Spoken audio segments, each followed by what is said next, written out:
Khovel buai na tin ni tin mi chim trina amoi na tin ni tin mi hi pa kathin lung hia lâu cha usual trina Krista tel lâu chúa anh mà reng cả lâu ni lâu có về là bầu ral mê có bầu ral mê kê luôn tu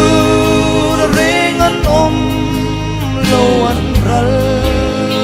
lệ phi mà se lal pan kan ta na mun abuat say chu sa tua ko in o aral lobang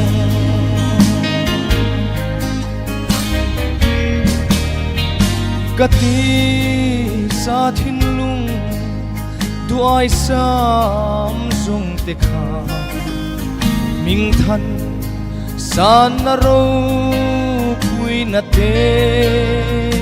sanga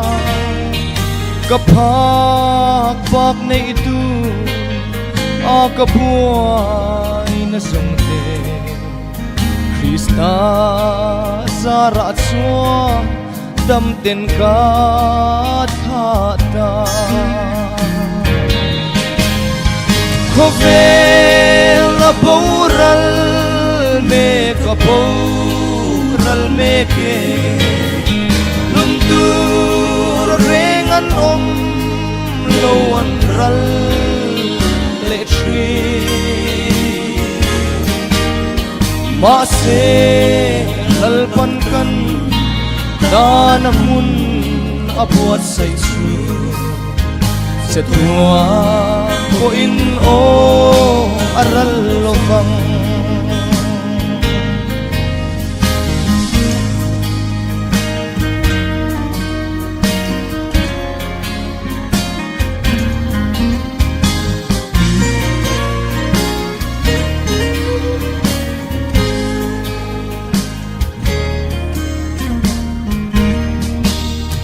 lalpa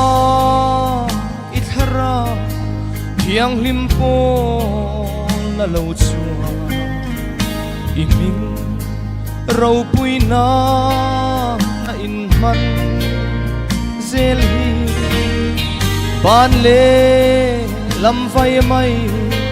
po ahar ka ti tri itha rau thiang him chuan min pol reng ro khovel a boral me ko boral me ke lun tu reng an lo an ral le tri